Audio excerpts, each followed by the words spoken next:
And I'm gonna, in addition to going through some of the problems on the practice test, I'm also gonna work out a few outside of the practice test that I feel are good to know going into the test. So with these problems, I work out off to the side, as you would imagine. There's going to be I would imagine there's something similar that you should expect going into the Unit 3 assessment. So use that information as you please. Just some quick notes about the test. As you all know, it's going to open up starting tomorrow at 7 a.m.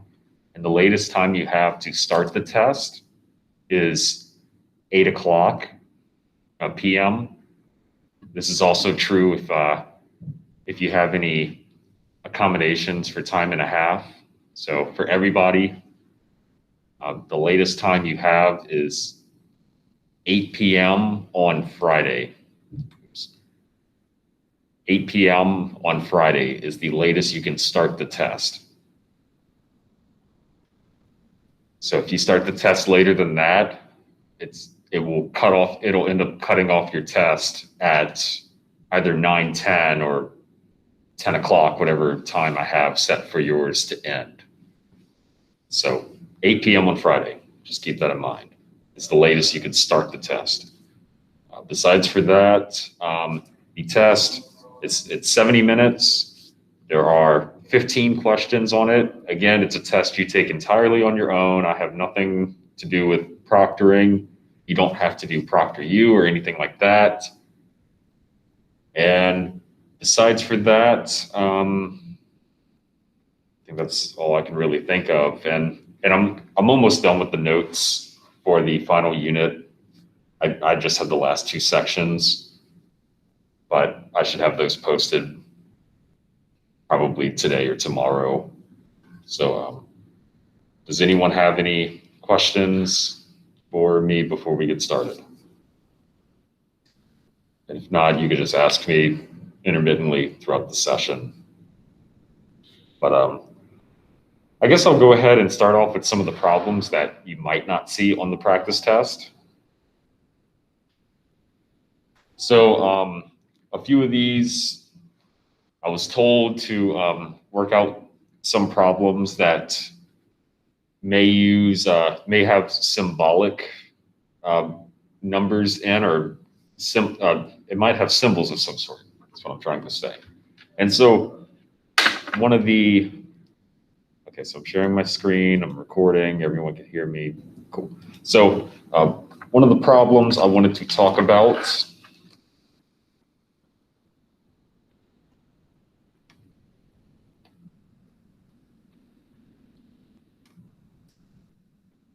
there's a problem that tells you to find the equation of the rational function, and they give you the following information.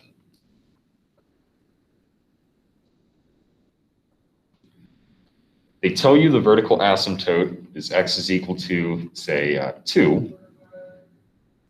They tell you the horizontal asymptote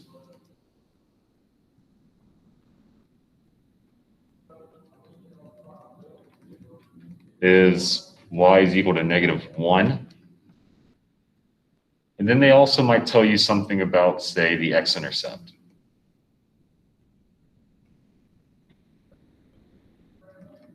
And they want you to use all this information to construct a rational function. So normally we take a rational function and we extract the asymptotes and the intercepts from it. But now we're going to work backwards. So we haven't really done a problem like this, and that's why I wanted to talk about it now. So the problem wants you to, well, technically it's find a rational function. There's technically an infinite number of rational functions that could satisfy this. There's quite a few.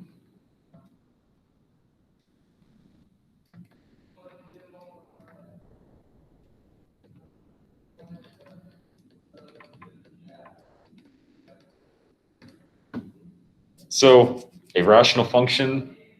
So one of the things that makes this problem tricky is, how do I even start the problem? How do I even start? And so every rational function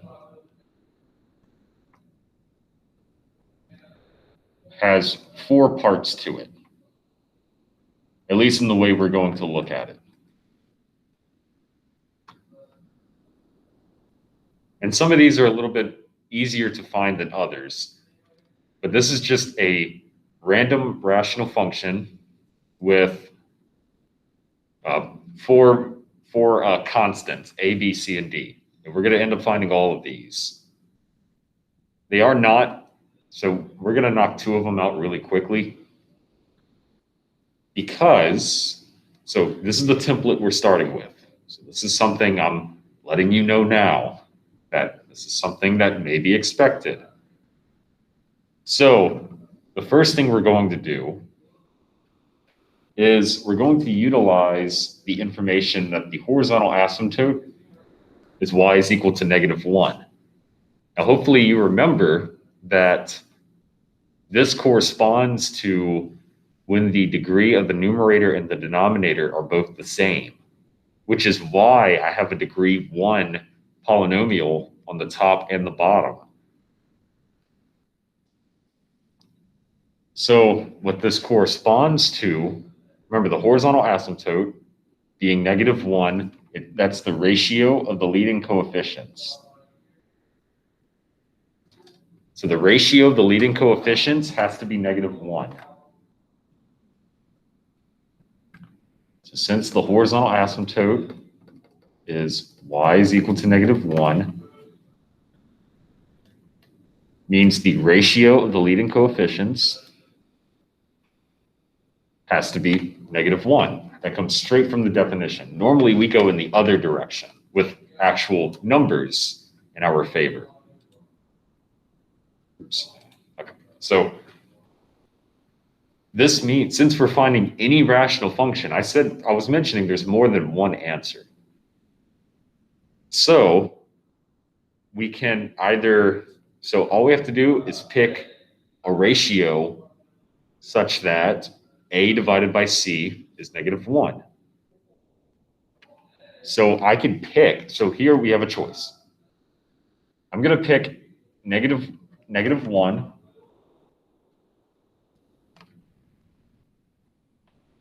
for A, and I'm going to pick 1 for C.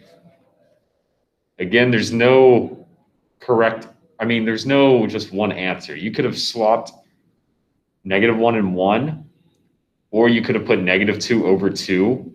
It really doesn't matter. It just says find a rational function. So that's why I'm going to pick -1 for A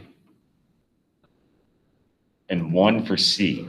So that way, if I were to look at this problem with the new numbers plugged in, then if I were to ask myself, all right, so what's the ratio of the leading coefficients? Then I would see it's -1 over 1, which is just -1. So that's the goal here. So again, this is not, if you're wondering where have I seen this problem, where can I go practice more like this, you'll have to dig pretty deep. It's not something that comes up, and that's why I'm talking about it right now. So let's see. So that's, I had -x plus b over x plus d. And from here, so that uses the horizontal asymptote. And so from here, additionally, we can now try to utilize either the vertical asymptote or the x-intercept. I'm going to utilize the vertical asymptote.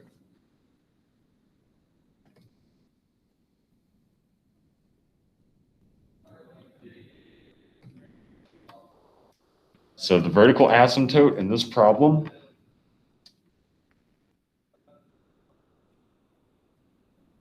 x is equal to 2. So what does that mean? So how do we find the vertical asymptote? We set the denominator not equal to 0.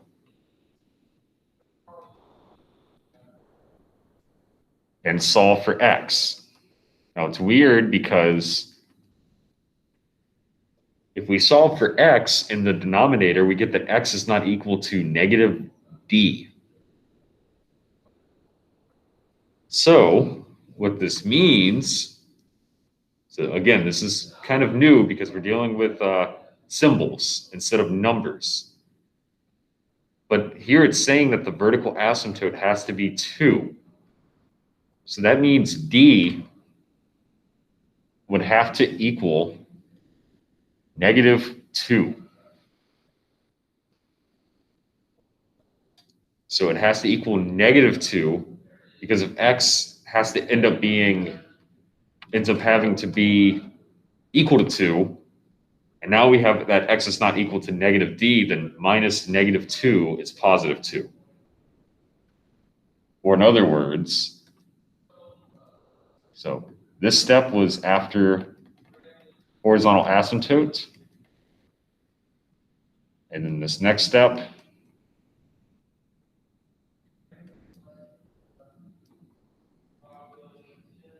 is after the vertical asymptote. And now if you were to ask, okay, so if you were to take this form here and ask yourself, all right, what's the vertical asymptote? If we were working in the usual direction, what you would do is you would take the denominator and set that not equal to 0 and see that x is equal or not equal to 2, which corresponds to our vertical asymptote up here. So it's a way of correcting or checking what you have.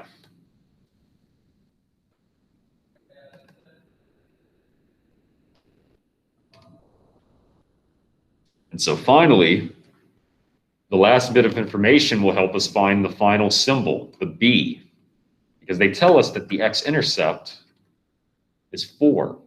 They tell us the x-intercept is 4. So since the x-intercept is 4, so what does that mean for finding the x-intercept? That means we set y equal to 0, and then all the x's are 4.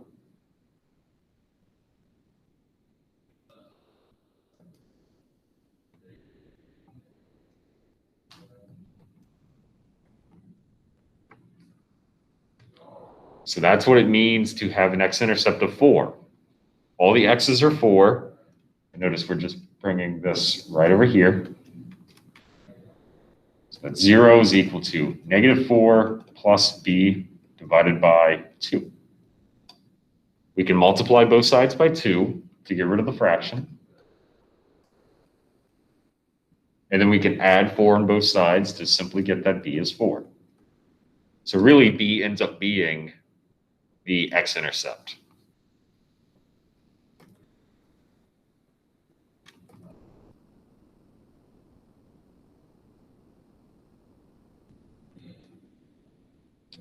So this is the final answer.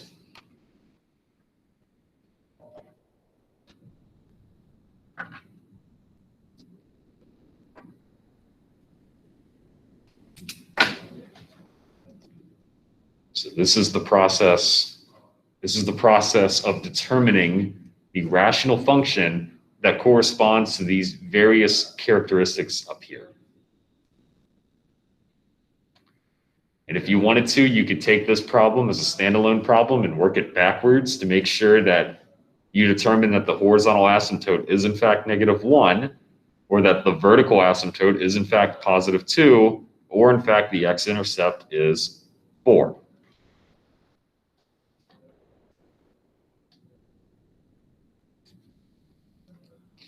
So does anyone have any questions about this before I move on?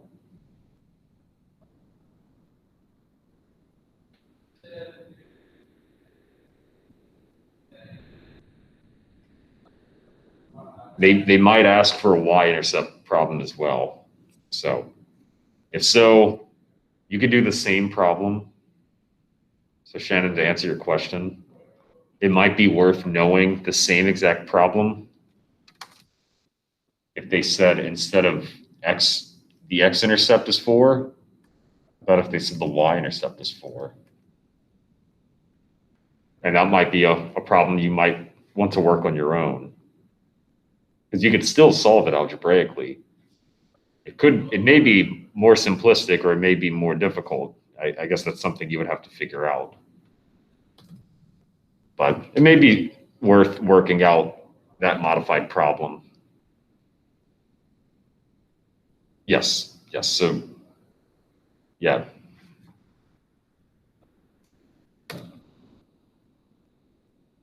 So, any other questions? Okay.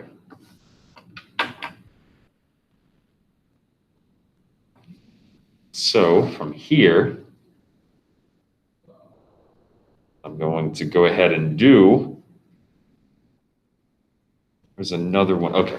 There's another one I wanted to work out as well, to just make sure everyone's on the same page.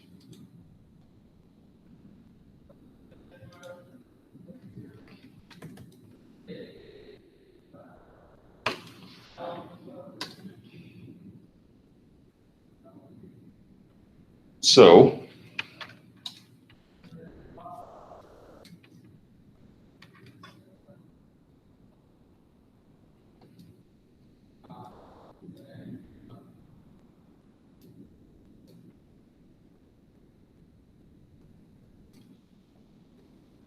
there might be one or two, as I mentioned, symbolic problems with symbols. And so this would be an example of such a symbolic problem. So it would just simply be I want you all to be aware of a problem that may come up that might ask you to find the interval notation for this polynomial inequality, where that is a C, it's a symbol, it's a constant, it could represent 2, 3, 4, 5, 6, but it might be worth knowing one like that. Another one that might be worth knowing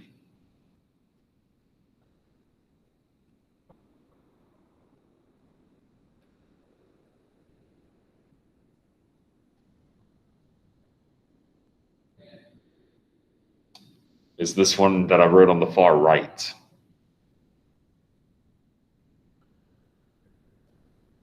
So those two are definitely worth at least keeping in mind, those flavor of problems.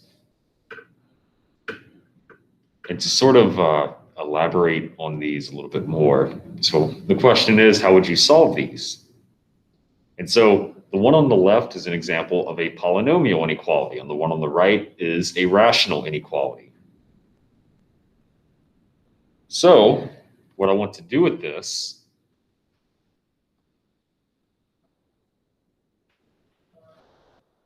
So what did we do before?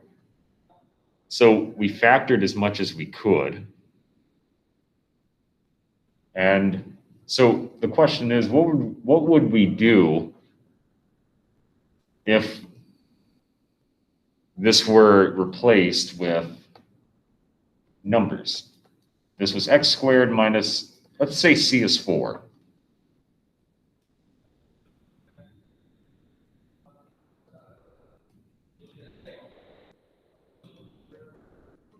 And we could factor it using a difference of 2 squares.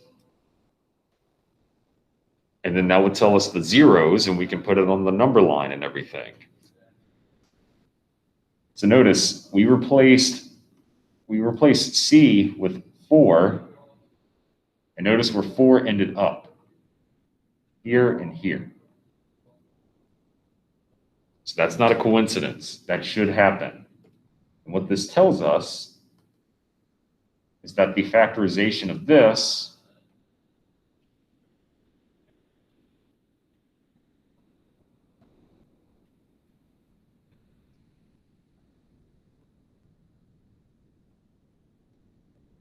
so this is the factorization.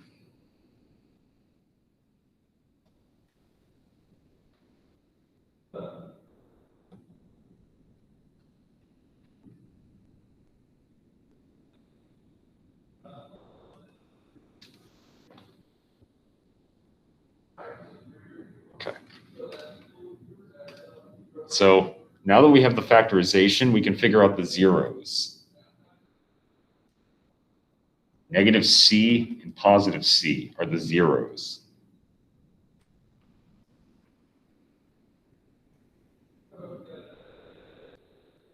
And with this inclusion of the zeros, we can now plot these on a number line.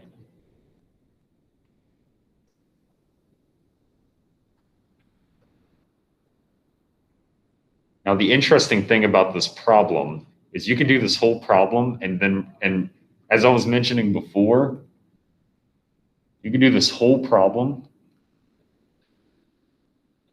by just simply replacing the variable or the constant with a number of your choice, seeing how it works out.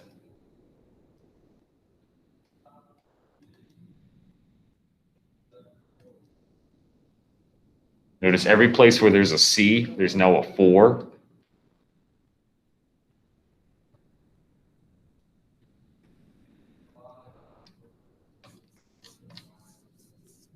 And then by doing it this way, at the end of the problem, you just make sure you replace all the 4s with C's. Now, you can definitely do it that way. That way seems a little bit easier.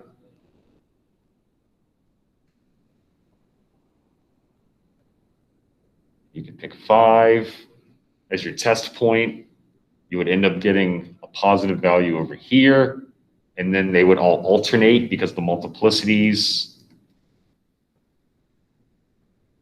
And your final answer would be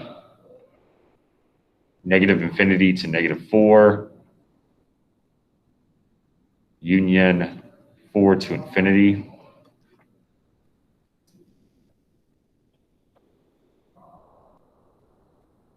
So you can definitely do the problem this way by just replacing all the symbols with a number of your choice.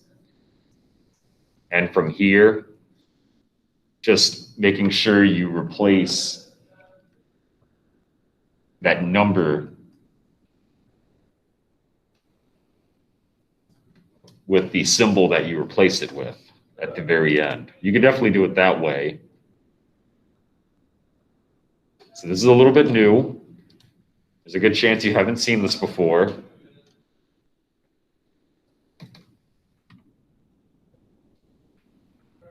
But you are allowed to do that.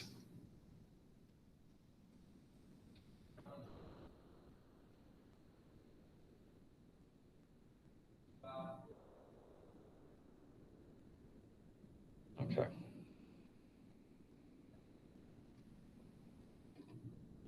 But if you did it the symbolic way, there's no way of knowing what number to pick on the far right. So really the only definitive number you could pick is 0 in the middle, which you would get a negative, and then these two would tell you positive. So that's why it might be better to replace the symbol with a number and work it out that way and then see what happens. And so this would actually be your final answer.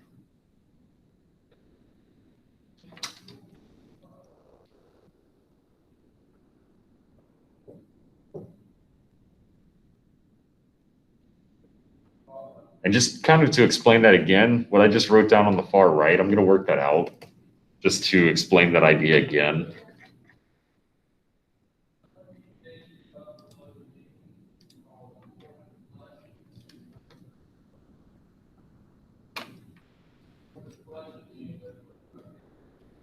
So the problem I had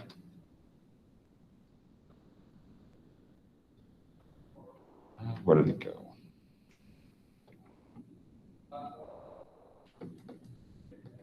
And whatever I had before, I don't remember. I'm just going to put 5. It really doesn't matter. So I'm just going to make this the new problem. So what I was saying before was you can look at this in terms of just replacing the B here. Any number you like, just replace it with 2.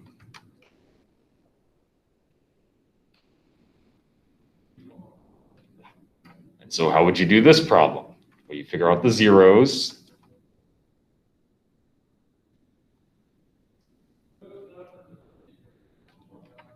-2 is the 0 from the numerator, -5 is the 0 from the denominator. Do the number line where you can put these in order.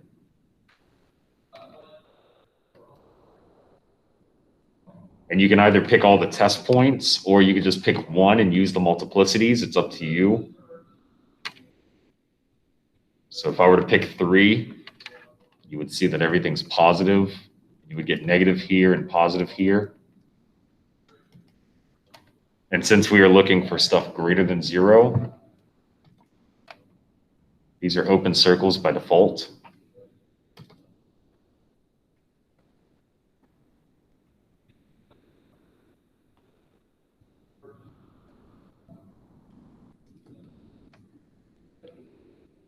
So this tells you -infinity to -5, union 2 to positive infinity. But we need to make sure that we replace the 2 with a b. So that was the replacement that we made in the beginning to make this a little bit easier for us to interpret.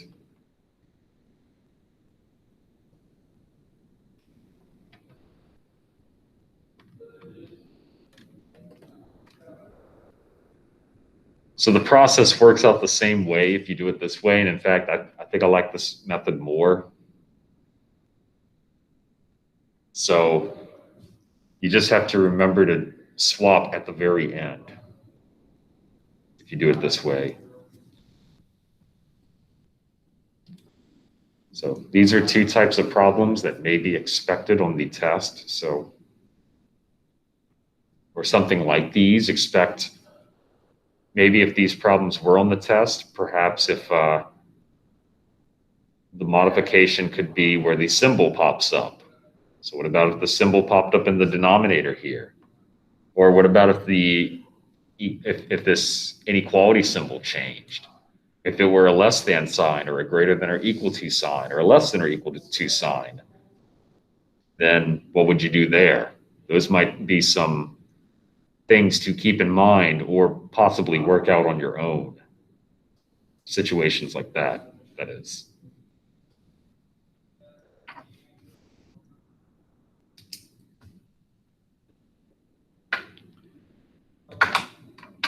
So, does anyone have any questions about this before I move on?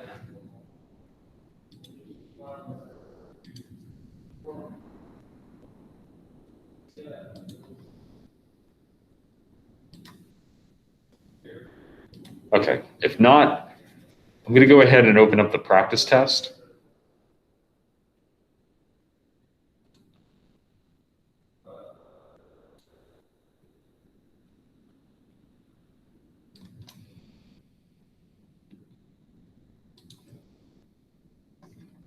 Okay, so a problem like this.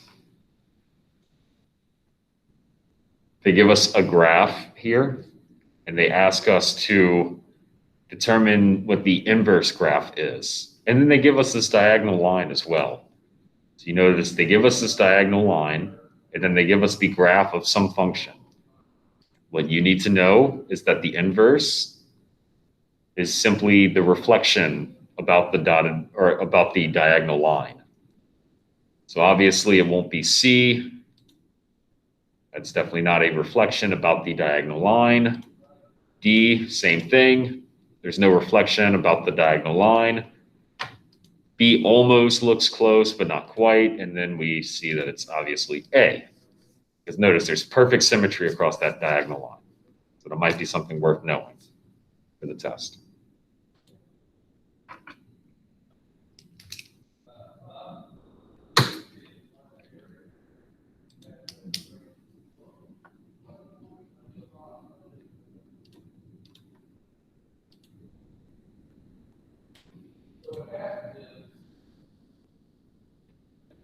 So domain and range, they give us both the domain and range. This problem should be very easy if it comes up. If the domain of a function is, well, 5 to infinity, then that immediately tells you the range of its inverse. This was from my most recent video on the composite functions and inverses and stuff. The range is 5 to infinity.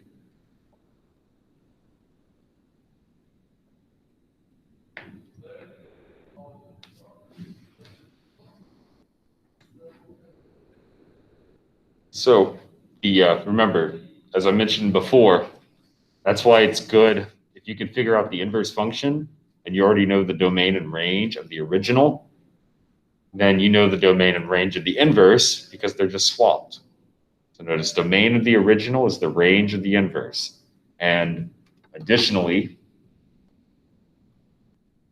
the range of the original is the domain of the inverse. So they just swap. That's all this problem is. There's nothing really to do.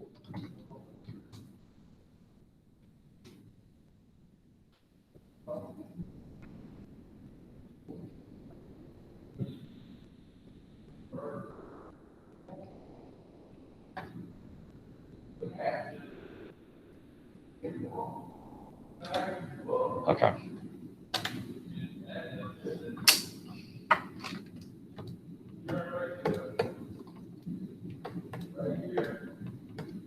So this problem, it's asking if the inverse lies in quadrant 3, where does the regular function end up? Well, what's interesting about this, so if this problem does come up,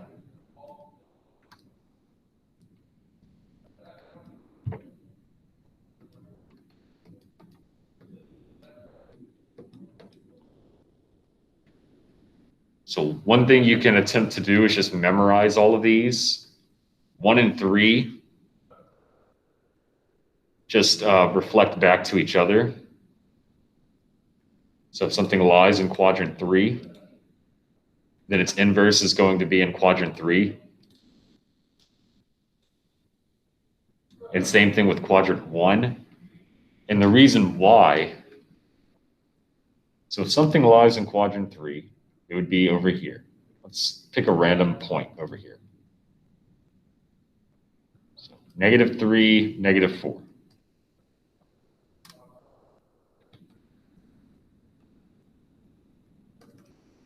But if you find its inverse, the inverse pretty much implies that you're switching x and y.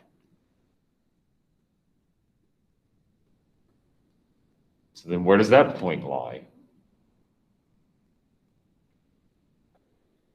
Still in quadrant 3. It's because you're swapping two negatives and you still get two negatives. Same with quadrant 1. Everything in quadrant 1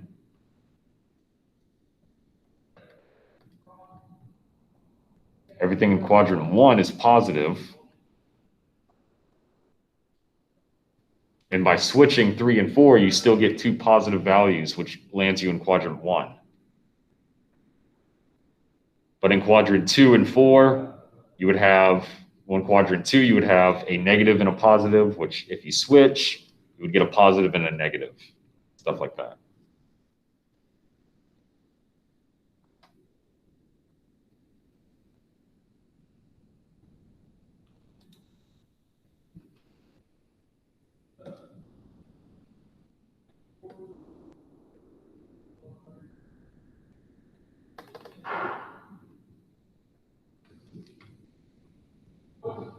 Another way you can look at it, actually,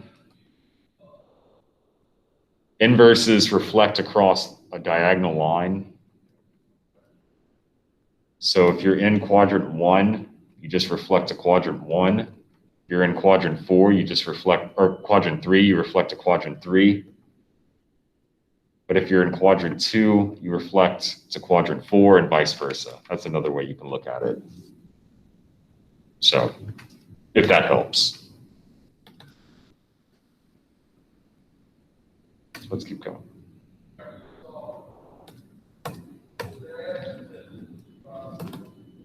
This is another type of symbolic problem. Notice that the g function has an a in it. So you might not have seen, I don't think you have seen a problem like this before. So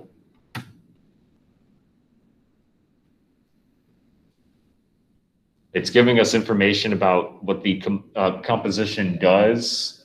It crosses the y-axis at 101. So we need to, if anything, figure out what the composition function is. Remember, that means that the g function is plugged into the f function. So I'm going to write the f function.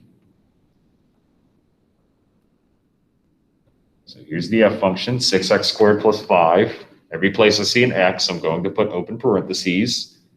What I plug into it is the g function.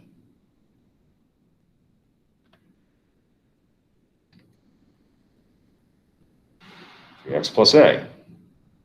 Now we do not need to expand this because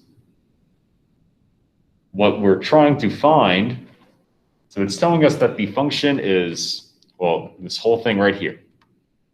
But then it says that the function crosses the y-axis at 101.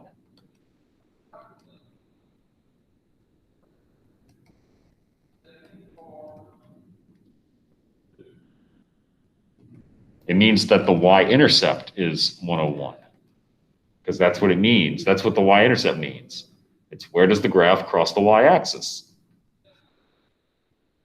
So it gives us an ordered pair of 0, 101. And we can use this ordered pair to solve for that a, that symbol right there.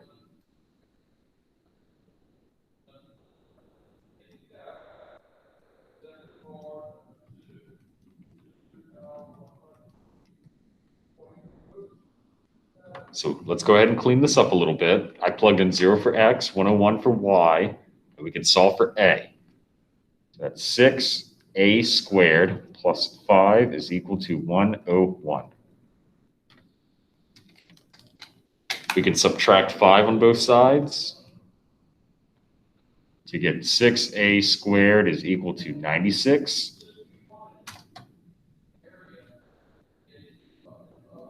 We can divide 6 on both sides to get the a squared is 16. Then we get the a is plus or minus 4 after we square root both sides.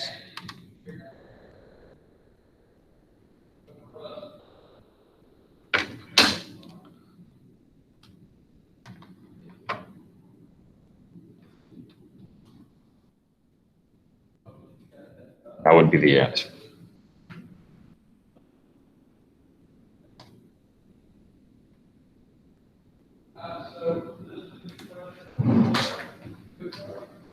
One second.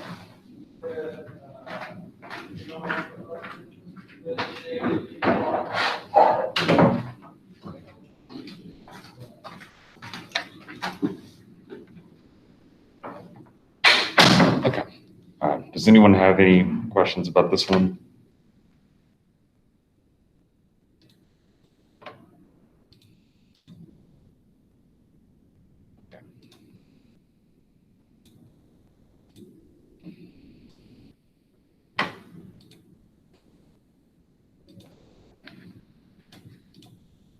Let's move on to the next one.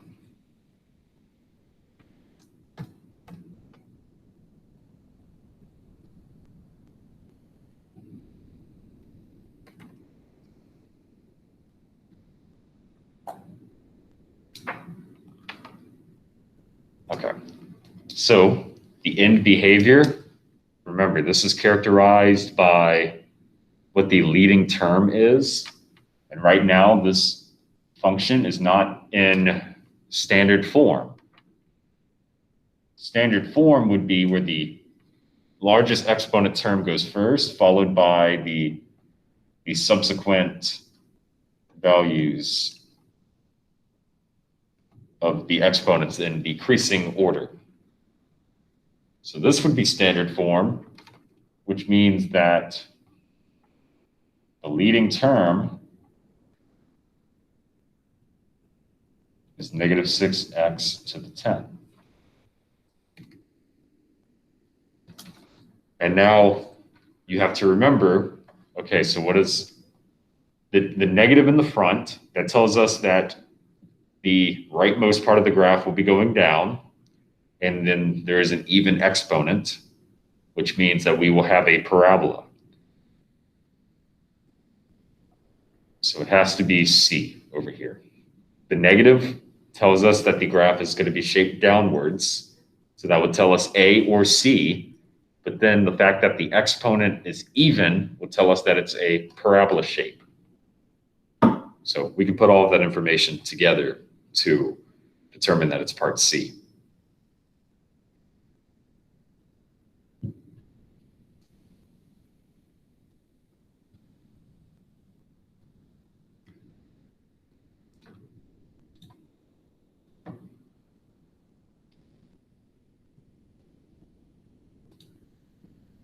Okay.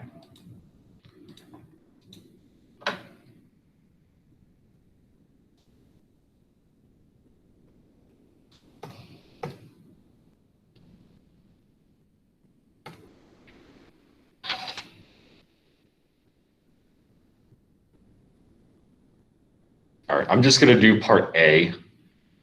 I think part A is the most important one. Part A, along with finding the domain. So we have two functions, x squared plus 8 and the square root of x minus 2. And they want us to find the composition. F composed with g of x. So what this tells us is that f, we're going to write down f, but every time we see an x, we're going to put parentheses like I talked about in my video. And then what goes into the parentheses? Well, that's going to be the g function.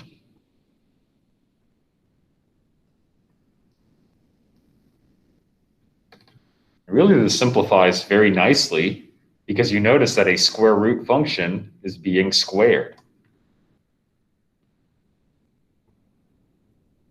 So really the square root and the square cancel, and we're left with x minus 2 plus 8, which is simply just x plus 6. So really it simplifies down very nicely.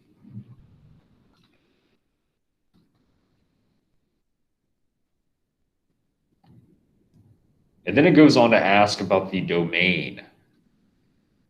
Now, I mentioned this in my video that the domain of a composite function, it's not just what the final answer is. If you were to go off of the final answer alone, you would say, okay, that looks like all real numbers. There's no fractions, there's no square roots, it looks fine. And you might be tempted to say all real numbers. But that is not true, because what's also part of the domain of a composite function is the input function as well. So what function did we input? It was the g function. So we need to figure out what the domain of g is.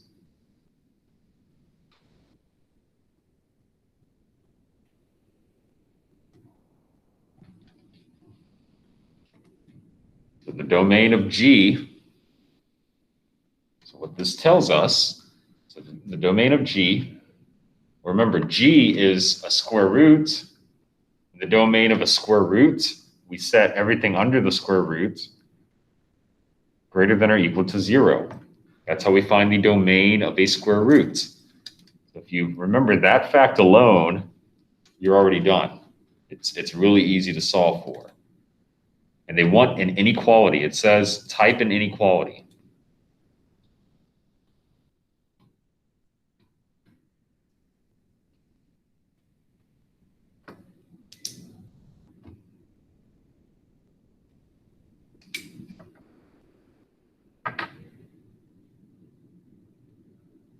So really, I'm going to leave this problem at that.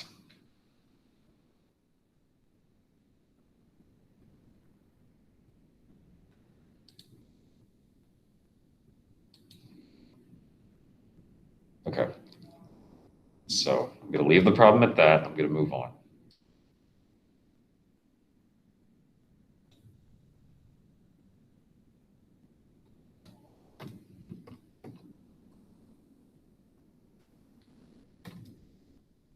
For this problem, it's simply a matter of, and it even tells us transformations. It's telling us to go up 3, and to the left 1. So which one of these graphs has a center piece that's going up 3 and to the left 1? It looks like it's C, because that's what the center is doing. It goes left, it goes to the left 1, and then it goes up 3, where these go in increments of 2, it looks like, at least for the y-axis. So pretty quick problem about transformations.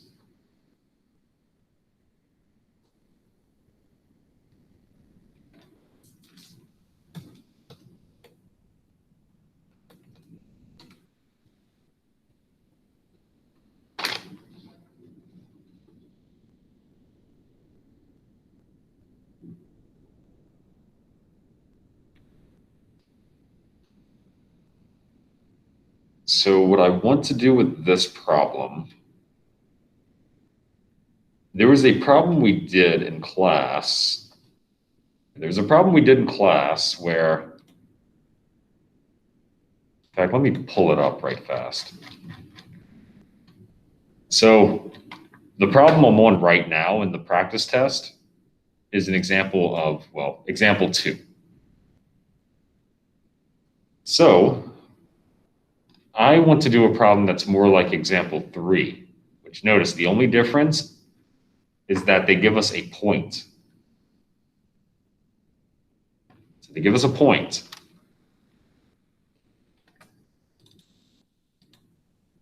And so what I'm going to do then with this problem is modify this problem. So all the same assumptions here, but also I'm going to say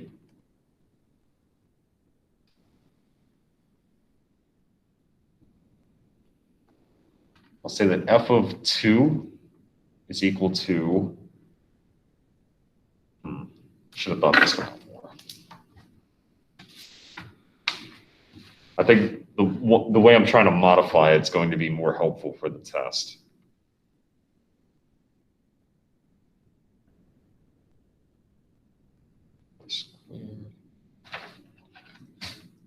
Let me think about this one right fast.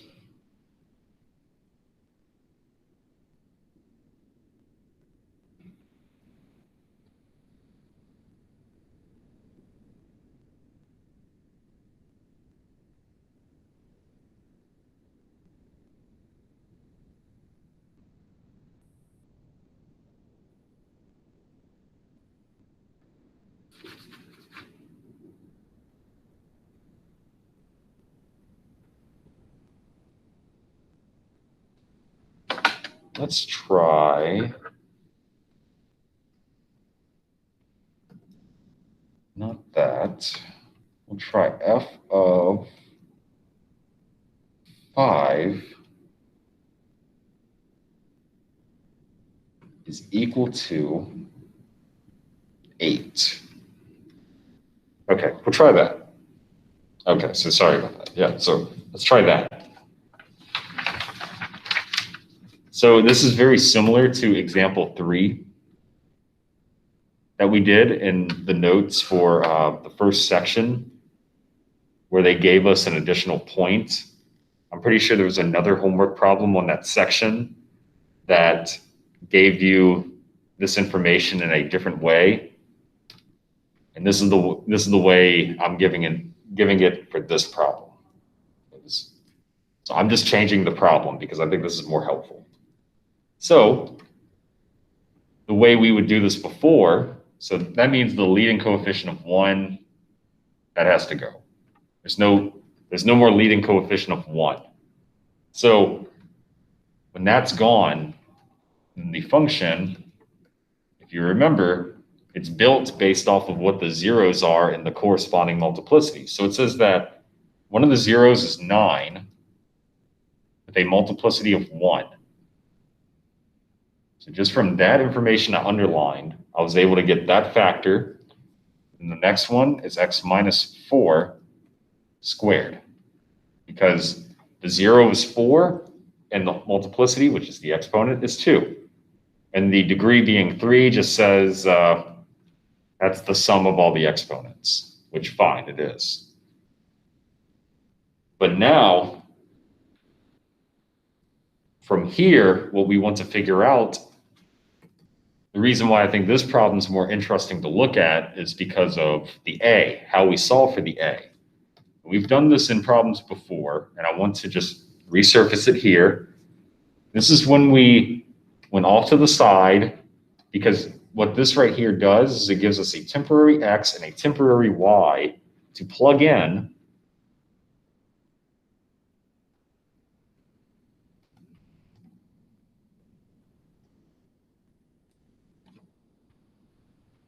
Gives us a temporary X and a temporary Y that we can go ahead and plug in.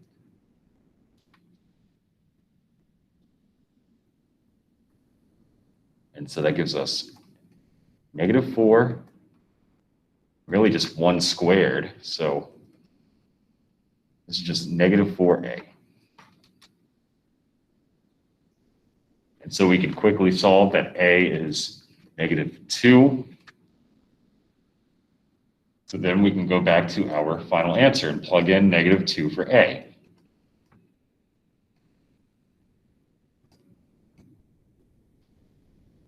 And so for this problem that I made up here, this would be the answer.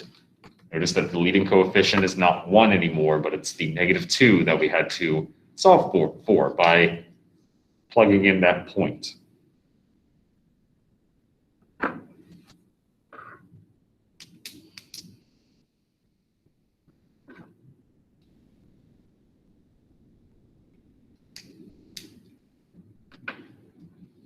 So does anyone have any questions about this?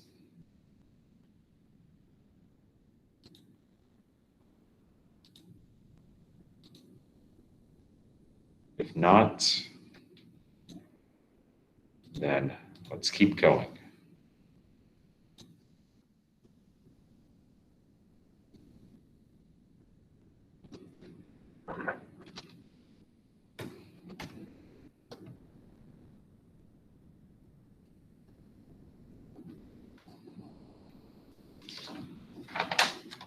I don't think this one, we don't need to worry about this one.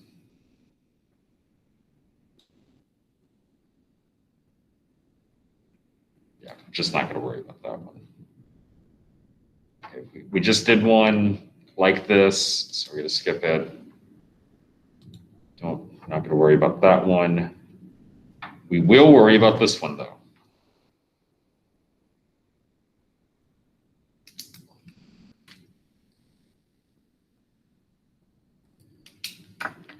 Okay. So the first thing we need to do is figure out the inverse. And so the inverse here,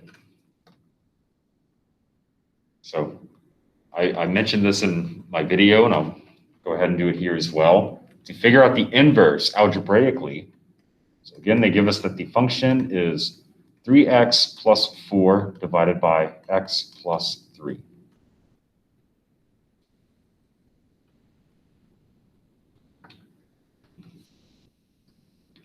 And so to find the inverse, remember that means switching x and y.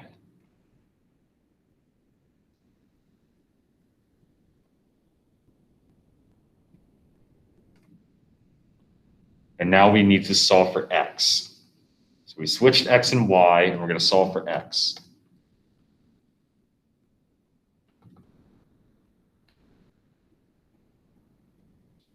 And so the way we solve for x, well, first thing we need to do is clear the denominator,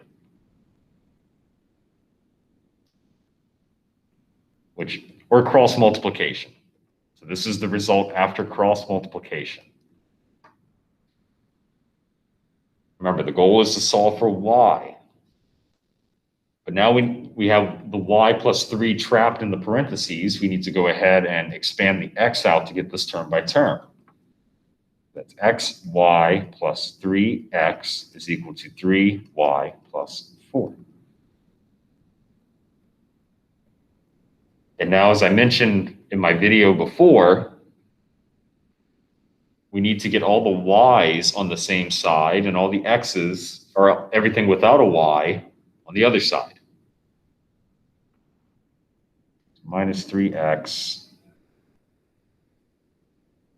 and minus 3x. And we also need to subtract 3y. Subtract 3y.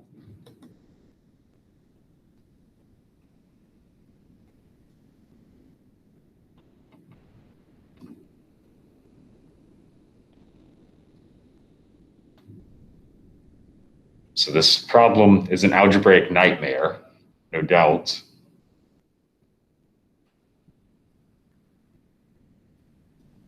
And so the reason why we get all the y terms on the same side is so we can factor out the common y.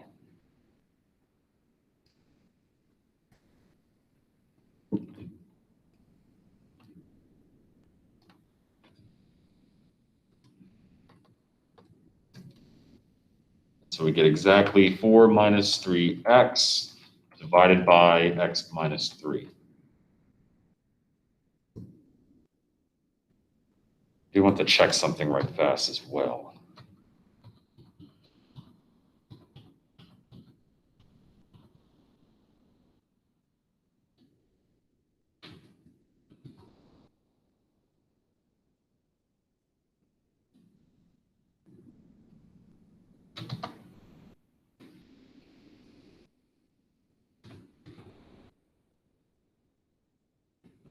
Oh, 1 second, 1 second.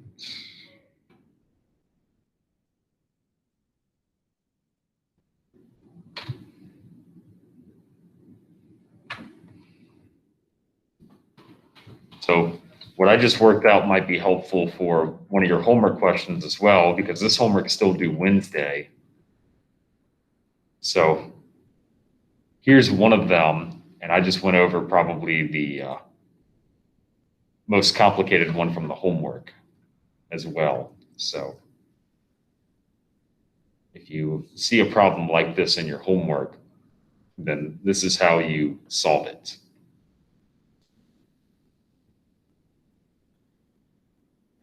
And from here, we can go ahead and figure out the domain and range of, well, not only the original function, but the inverse function without using a graph.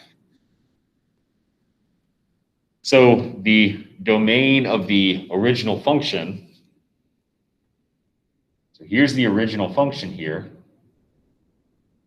The domain, well, you set the denominator not equal to 0. You get that x cannot equal negative 3.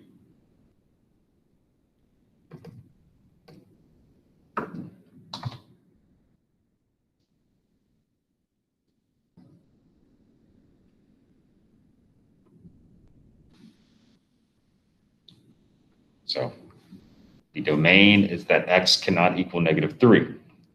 Now, it also goes on to ask us about the range of the original function. Now, the range of the original function, normally we cannot solve that algebraically, and normally we find the range using a graph. However, this is when the inverse is really helpful. So we found the inverse to be 4 minus 3 times x divided by x minus 3. And the domain of the inverse is the range of the original. So by finding the domain of the inverse over here,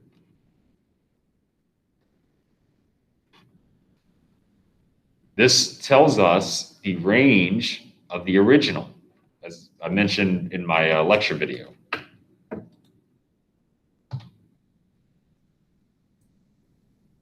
So cannot equal 3. And so that range is now the domain of the inverse. So the domain of the inverse. And the range of the inverse is the domain of the original, which we found up here.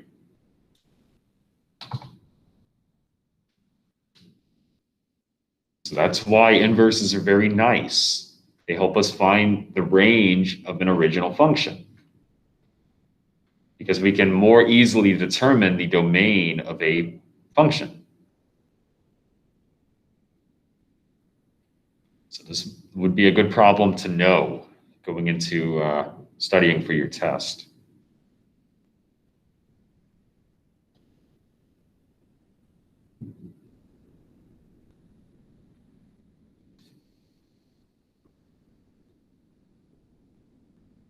Okay.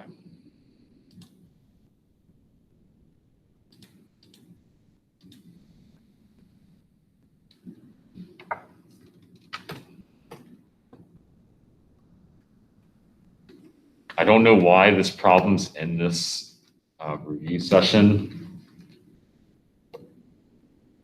This problem shouldn't be here, so just ignore it. I promise it's not going to be on the test.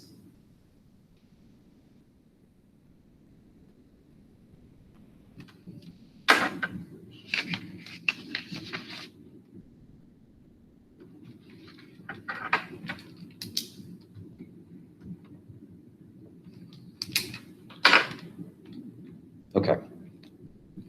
So from here,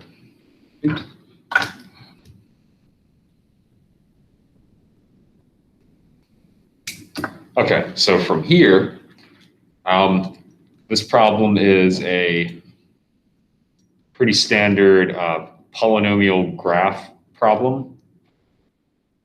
So let's go ahead and go through all of these.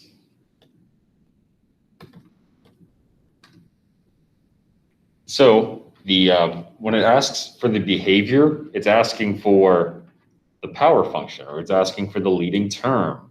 These are a lot of things that we generally find through term domination. So we talked about this before.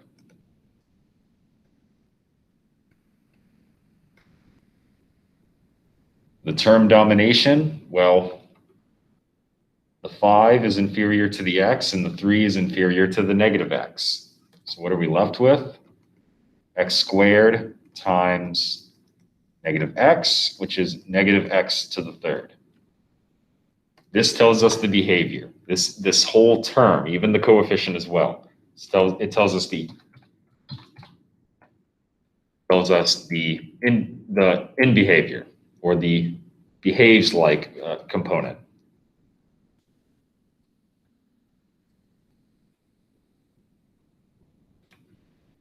It goes on to ask for the x-intercepts. And so remember, the x-intercepts are also the zeros. If you were to be asked a trivia question like that on the test, then the x-intercepts and the zeros, it's asking you for the same exact stuff.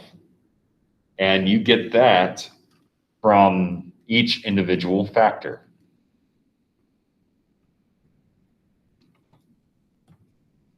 So from this one, it's -5, and from this factor, it's +3.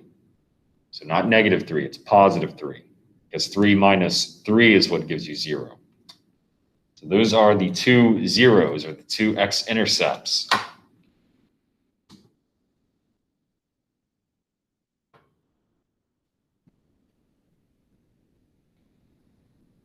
The y-intercept, well, you find the y-intercept by setting x equal to 0.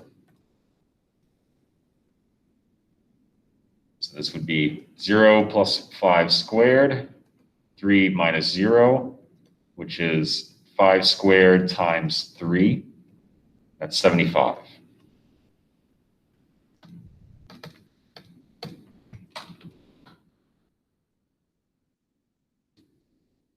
Notice it goes on to ask for the zeros.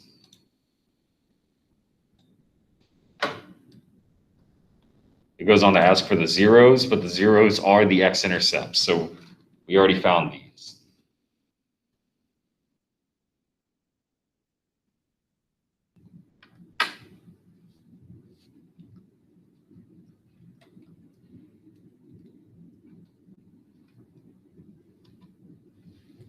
Okay, so the lesser zero.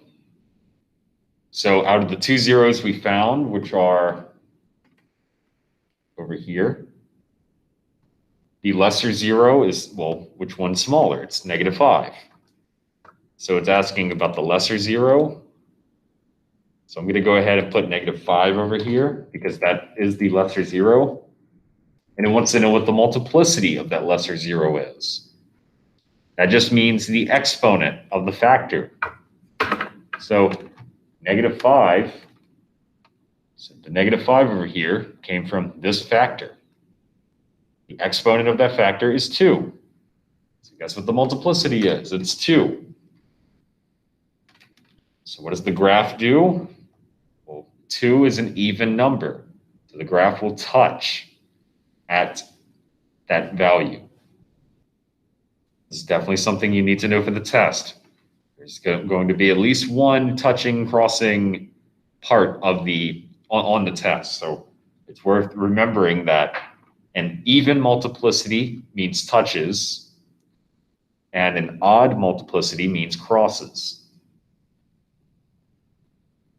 Furthermore, it starts asking about the greater zero. Well, the greater one between the two is 3. I'll go ahead and put 3 here at the very end. It wants to know the multiplicity, which is the exponent that corresponds to the factor. It's understood to be 1. And if the multiplicity is 1, which is an odd number, the graph will have to cross.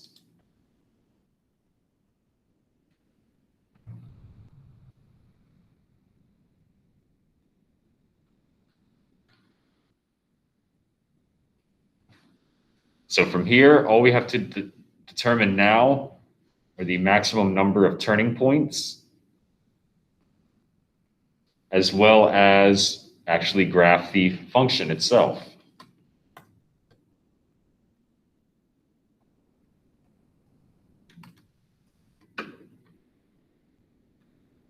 So the maximum number of turning points, you get this from the power function that we found in the beginning, which was -x⁻³. So remember, the power function or the behavior is -x⁻³, which tells us that the degree is 3. And the maximum number of turning points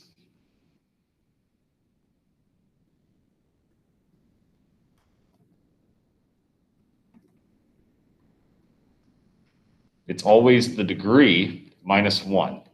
It's every time.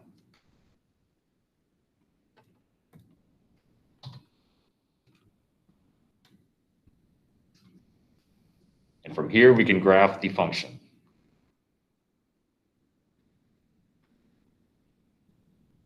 Now, I know there's 2 zeros at -5 and +3. So I know that there's a 0 at -5, so there better be some action with the graph over here. There's not for this one. So that one's clearly out, and same with part C. And since this is a -x⁻³, that means the graph should be going downwards instead of upwards.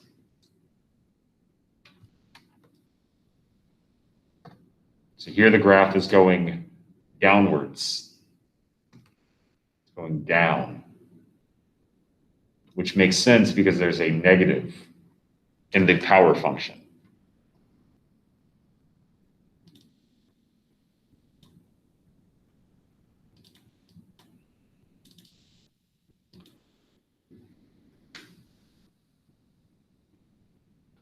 Okay. Let's keep going.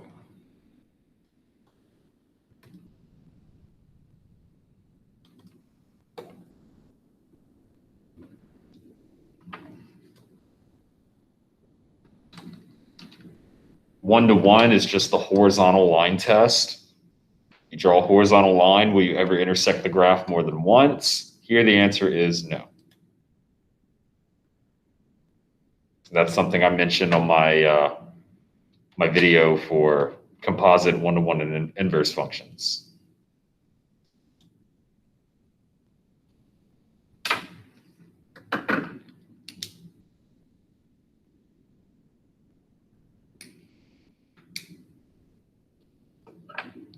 Okay, so it's worth knowing one of these graphs on the test.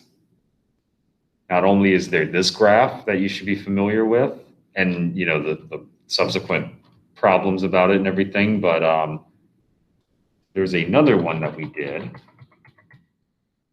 that I think might be worth keeping in mind.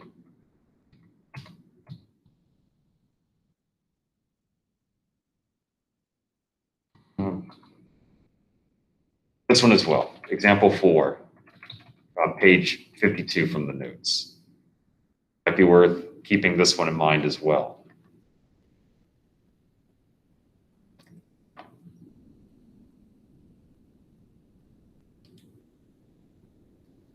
So this one from the notes complements this one as well. So let's go ahead and talk about this problem here. The domain of this problem, well, since we have a graph, we can figure it out using left to right behavior. From the left, it goes all the way. Yeah, all the way from the left, it's fine. And then all the way to the right, it starts to level out at this barrier right here. So an asymptote. So from negative infinity, it's fine. And then it stops abruptly at 3. And then it keeps going all the way from down here, which then goes to positive infinity. So really, the domain is negative infinity. Well, notice it also says, it also says type in inequality, which means we need to change the format for which we express this asymptotic behavior. So here, the asymptote tells us that it's clearly x is not equal to 3. Because it's x is equal to 3, that keeps us from going from the left to the right continuously without issue. It's this barrier that sort of splits everything up. So that's why we exclude it in the domain. And the range is the same idea, but instead of left to right, it's bottom to top. And so we see that going up, everything's fine until we hit this barrier that prevents us from going up continuously. That barrier is happening at -4.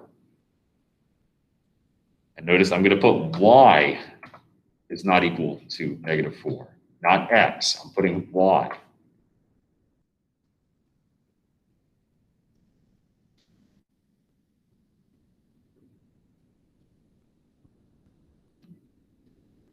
There's only one x-intercept. It's 0. And there's only one y-intercept, which is also 0.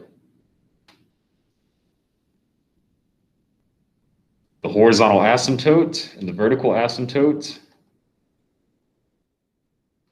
The horizontal asymptote is just the asymptote that corresponds to a horizontal dotted line. Vertical asymptote, the vertical dotted line. And since I am out of time, it looks like, I do want to just point out problems that may be worth knowing. We talked about this one when there's a symbol involved. So again, maybe a problem like this one where a symbol is involved. That might be worth working out.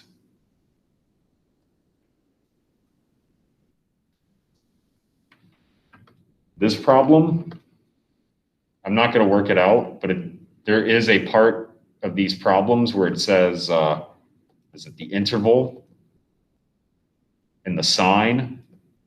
It has this part to it. If you may remember from the homework, it may be worth knowing how to do a problem like this, where they make you type out the interval and the sign explicitly like this. So you might want to keep that in mind.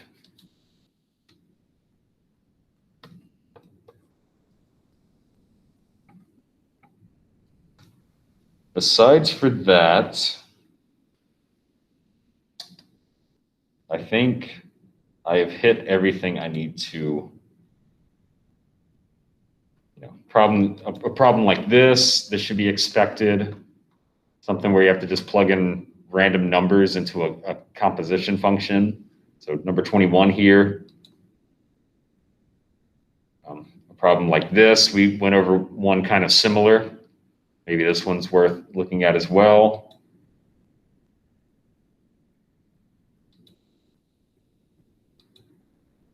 And I think that's pretty much all I have in terms of preparation for this test. So that's all I have. If you have any questions, let me know. Other than that, have a good day.